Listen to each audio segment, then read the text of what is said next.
we make sense. Therefore, 14 years back, I made a choice of wearing this hijab, which I'm wearing right now. First of all, let me tell you what does hijab means. Hijab means to cover myself in such a way that my beauty is not enhanced in front of men who are not having blood relation with me. That means I can remove this scarf, remove this veil or burqa only in front of my father, my real brother, and in future if I get married, in front of my husband. When I made a choice of wearing this burqa, I didn't realize that I will be judged with my attire. I didn't realize that my potential will be questioned by the civilized section of our society based on what I'm wearing. When I started to wear this hijab, I faced many types of discrimination.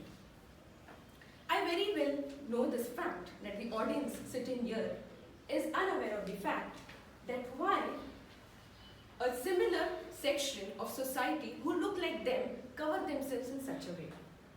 Or there might be some misunderstanding in your minds related to this attire. So here I present answers to all your unanswered questions, an issue you all are unfamiliar with. Good morning, Toastmasters and guests. Good morning. Let me first tell you that on February 1st, it was World Hijab Day, which was started back in 2013. It is celebrated across 140 countries in the world. Its stated purpose is to empower women to experience wearing hijab for one entire whole day. September 2013, I got an interview call from a reputed junior college of Pune implying that there is a vacancy for chemistry teacher in their college. I went there for the interview. Before the interview got ended, they told me that if you have to work here, you need to remove your scarf, the head scarf which you're wearing or the veil which you're wearing now. I thought and made a decision there that I won't be working there anymore. I tried to forget that incident since later on I got a good job better than that.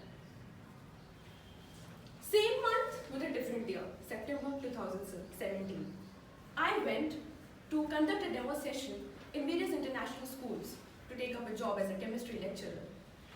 The people who were taking my demo session, they asked me the same question. You will teach wearing this?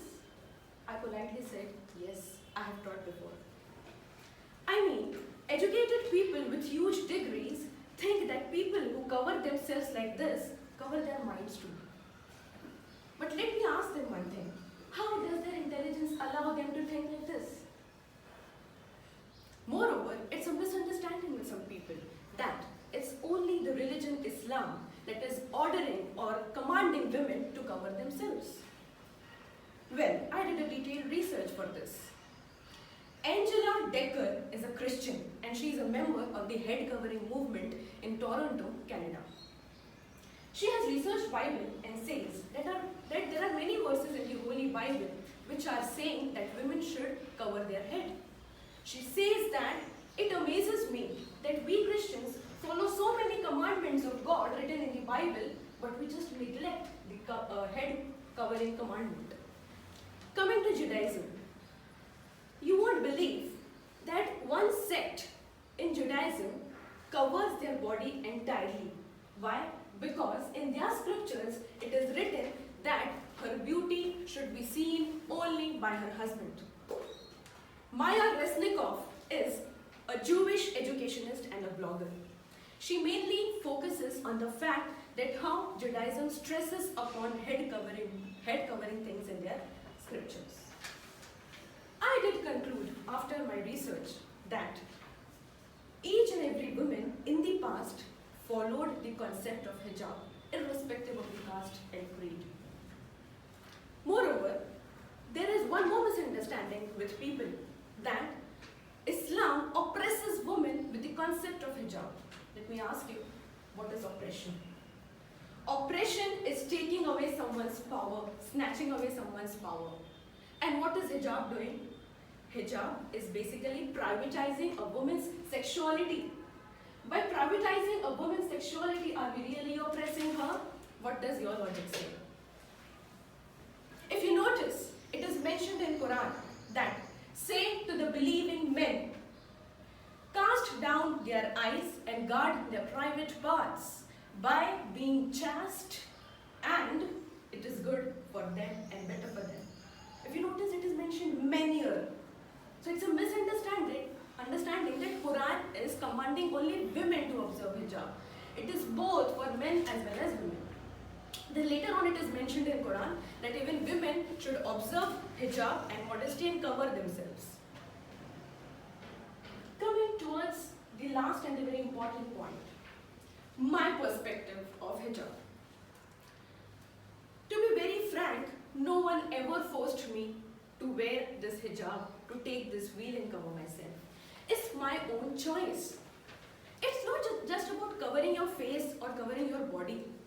Hijab includes the way a person talks, walks, thinks and looks. Everything of this should be done modestly, and it applies both to men as well as women. Hijab elevates the dignity of a woman's body by commanding that it should be respected and it should be covered in such a way that it is shown only to the deserving, that is, to the man a lady marries. My faith doesn't oppress me.